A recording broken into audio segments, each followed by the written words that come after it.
Rasanya sungguh hikmat mendengarkan album Blink-182 yang berjudul California, sembari mengenang kembali sejarah terbentuknya band ini. Namun tunggu dulu, dalam album California ini, kalian tidak akan menemukan petikan gitar Tom DeLonge yang sangat menusuk telinga, serta suara aksennya yang sangat khas. Pada album California, kalian akan menemukan nuansa baru dari distorsi gitar, serta pekikan suara tinggi dari seorang Matt Skiba, vokalis sekaligus gitaris dari Alkaline Trio. California tentu bukan menjadi salah satu sajian terbaik bagi fans Blink-182. Kalian sebagai salah satu fans mereka, mungkin merasa kehilangan harapan ketika Neighborhoods menjadi album terakhir Blink-182 setelah vakum cukup lama dari tahun 2005 sampai 2009. Hingga pada akhirnya, Blink-182 memunculkan harapan baru dengan keluarnya album California di tahun 2016. Di sisi lain, sekaligus memunculkan rasa rindu kepada sosok Tom DeLonge. Memang, pria yang tergila-gila dengan kehidupan luar angkasa tersebut memiliki pesona yang sangat karismatik di atas panggung dengan gayanya bermain gitar yang seolah-olah meninggikan satu bahunya. Dan tentu saja, kali ini kita akan mengupas sekelumit perjalanan dari Tom DeLonge. Oke, tak usah berlama-lama, berikut ceritanya.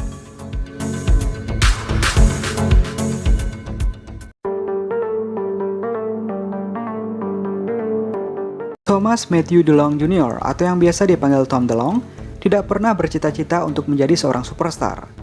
DeLonge kecil hanya menempatkan pemadam kebakaran sebagai pekerjaan impiannya kelak. Tinggal bersama kedua orang tuanya, Thomas dan Connie, serta kakak dan adiknya Sean dan Carrie, DeLonge memang bukan anak yang cukup cerdas. Pria kelahiran Poway, California pada 13 Desember 1975 ini pernah dikeluarkan oleh sekolahnya, Poway High School, karena tertangkap mabuk.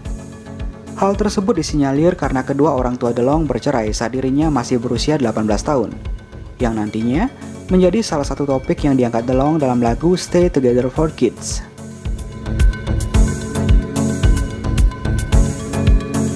Namun, berkat bakat dan kegigihannya dalam mempelajari kedua hobinya, skateboard dan musik, memberikan jalan hidup yang berbeda untuk DeLonge. Meski akhirnya dia mampu meneruskan pendidikannya dan lulus di sekolah yang sama pada 1993. DeLonge muda sudah tidak dapat dipisahkan dengan musik. Pengaruh Descendants yang begitu kental mengarahkan DeLonge muda untuk mengubah hobinya tersebut menjadi pekerjaan yang cukup menjanjikan. Perjalanan karir musik Tom DeLonge bisa dikatakan tidak terlalu mulus. Memulai proyek perdananya Duct Tape, DeLonge bertemu dengan Ann Hoppus. Keduanya pun sangat tertarik untuk membentuk sebuah band pop punk. Namun, Ann Hoppus justru memperkenalkan Tom ke saudaranya Mark Hoppus. Bersama Hoppus lah DeLonge memulai semuanya. Namun, pada awal karirnya, DeLonge harus kehilangan Hoppus lantaran cedera saat terjatuh dari tiang lampu jalanan. Untuk menggantikan Hoppus sementara, DeLonge merekrut rekan karibnya selama masih sekolah di Poway, Scott Raynor. Dan saat itulah, DeLonge mengubah nama bandnya dari Duct Tape menjadi Blink. Dari situ, Blink muncul sebagai band pop indie yang patut diperhitungkan di South California. Beberapa demo album seperti Flash Water, Demo No. 2 dan Buddha berhasil ditelurkan DeLonge dan kawan-kawan. Bakat mereka pun ditangkap dengan baik oleh label pertama mereka, Cargo Music, yang membantu DeLonge merilis album pertama Blink, Cheshire Cat di tahun 1994. Ganjalan lainnya terjadi ketika sebuah band dengan nama yang sama datang dan menuntut Blink milik DeLonge. Demi menghindari peradilan hukum yang berbelit, DeLonge memutuskan untuk menambahkan angka 182 setelah nama Blink, yang justru sangat melegendaris.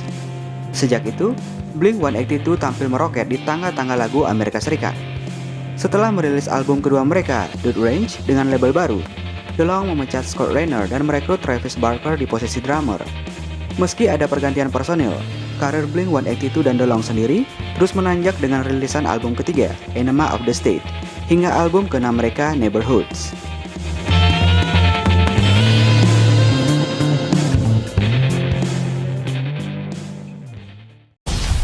Berbicara tentang Tom DeLonge, pasti berbicara juga tentang dua proyek musik lainnya, Boxcar Racer dan Angel and Airwave. Keduanya pun dimulai oleh DeLonge benar-benar dari bawah dengan perspektif musik yang cukup berbeda. Untuk Boxcar Racer, DeLonge menyebutnya sebagai band yang tidak bersahabat dengan Blink-182. Membentuknya bersama rekan satu bandnya Travis Barker, DeLonge turut mengajak gitaris Hazen Street dan David Kennedy yang nantinya menjadi salah satu alasan sukses DeLonge di Eva dan basis Anthony Celestino. Boxcar Racer ini dibentuk DeLonge karena dirinya merasa bosan. Apalagi pada tahun 2002 lalu, Amerika Serikat tengah dirundung kesedihan pasca tragedi 11 September yang menunda tur Blink-182 sendiri. Dan tepat pada 21 Mei 2002, DeLonge bersama Boxcar Racer merilis album self-titled yang mampu menembus posisi ke-12 tangga album Billboard Amerika Serikat.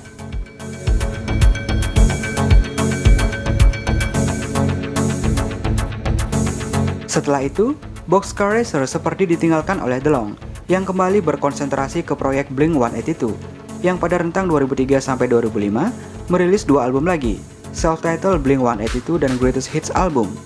Namun, ide-ide jenius DeLonge dalam menelurkan musik-musik hebat tidak berhenti di situ. Vakumnya Blink-182 selama 6 tahun sejak 2005 hingga 2011 memberikan kesempatan Tom DeLonge untuk membentuk proyek barunya, Angel and Airwave, yang mengusung genre space rock. Karena DeLonge adalah pecinta astronomi dan peneliti alien. Dirinya mengajak sang gitaris Boxcar Racer, David Kennedy, basis Ryan Sin, serta drummer Adam Wheeler. Keempatnya pun sukses merilis album pertamanya bertajuk We Don't Need to Whisper pada 2006, sebelum akhirnya menelurkan album sukses Eva, I Empire pada tahun 2007. Pujian dan nominasi-nominasi MTV pun mendarat untuk kejeniusan seorang Tom DeLonge lewat video klip The Adventure.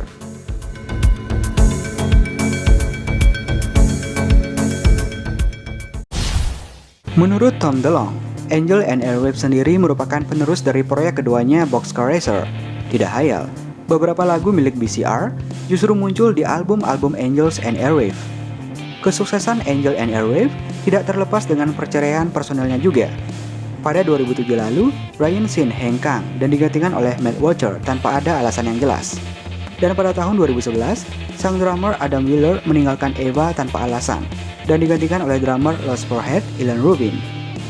Angel and Airwave telah merilis beberapa album studio, antara lain You Don't Need to Whisper, I Empire, Love and Love Part 2, dan pada 2013, DeLonge menjanjikan satu EP lagi bertajuk Stomping the Phantom Brake Pedal untuk para penggemarnya dengan mulai dirilisnya satu lagu berjudul Diary.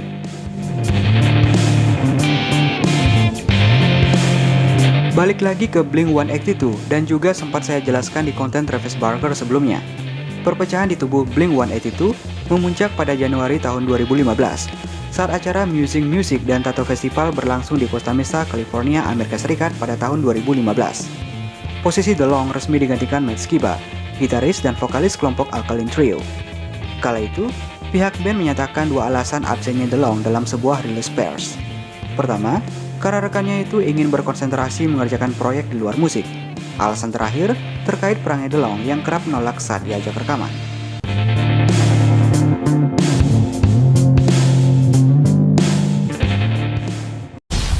Di sisi lain, drummer Blink-182 Travis Barker sempat buka suara atas kerumitan hubungan antara dirinya, sang pemain bass Mark Hoppus dan sang pemain gitar Tom DeLonge.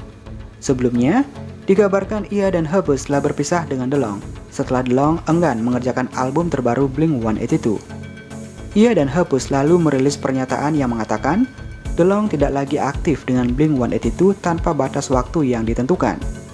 Tetapi kemudian DeLonge membantah pernyataan tersebut, dan saat ini Barker kembali menyatakan komentar pribadinya mengenai DeLonge saat diwawancara oleh situs Alternative Nation.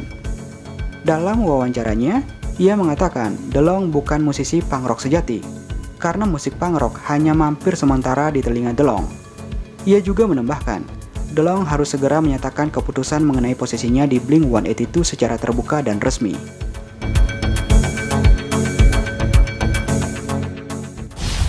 Seiring berjalannya waktu, mantan vokalis Blink-182 Tom DeLonge mengungkapkan kepada Kerrang bahwa dirinya berencana kembali ke band lamanya suatu hari nanti. Tapi sekarang, dia terlalu disibukkan dengan Angels and Airwave dan perusahaannya To The Star Academy of Art and Science. Dalam sebuah wawancara terbaru yang membahas comeback yang sangat ambisius dari Eva, termasuk single baru yang epic berjudul Rebel Girl, yang sekarang hadir via Rise Record. Vokalis dan gitaris ini mengatakan, mencapai titik di mana dia merasa nyaman mengeluarkan proyek-proyek baru dan ide-idenya ke dunia, yang sudah menjadi kurva pembelajaran, terutama saat mengetahui bahwa akan ada orang yang menginginkan Blink.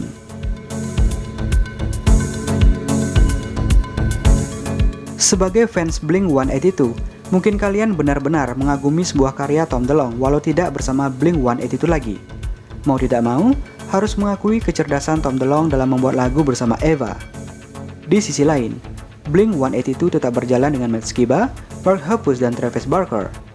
Entah apakah masih akan memunculkan rasa rindu kepada Tom DeLonge. Namun sepertinya, rasa itu akan terus muncul ketika lagu Blink-182 sedang berputar di telinga kita. Bukankah sejauh ini hingga album California rilis, Travis Barker menjadi salah satu sosok yang selalu menghidupkan Blink-182 dengan ketukan drumnya yang sangat khas. Bagi pengamat musik sendiri, Tom DeLonge dapat dikatakan sebagai salah satu musisi multi-instrumental yang cukup lihai memproduksi musik-musik magis.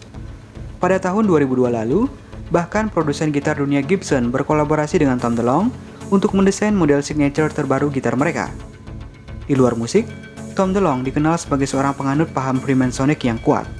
Aktivitas astronomi dan rasa penasaran yang kuat dengan hal-hal berbau luar angkasa, seperti alien dan UFO, kerap menghiasi keseharian Tom DeLonge. Hal tersebut dapat dilihat pada proyek Angels and Airwaves-nya. Selain itu, Tom DeLonge juga dikenal sebagai pebisnis yang cukup sukses di luar karir musiknya. Usaha clothing line dan footwear-nya, Atticus dan Macbeth, sangatlah sukses. Bahkan Macbeth sendiri sudah menjadi patokan tren anak muda masa kini, baik di luar maupun di dalam negeri. Tentunya para penggemar Blink-182 akan terus berharap Tom DeLonge bisa sepenuhnya balik lagi ke band yang telah membesarkan namanya itu. Yah, apapun itu keputusanmu. Terbaik untukmu, tetaplah berkarya, Tom DeLonge.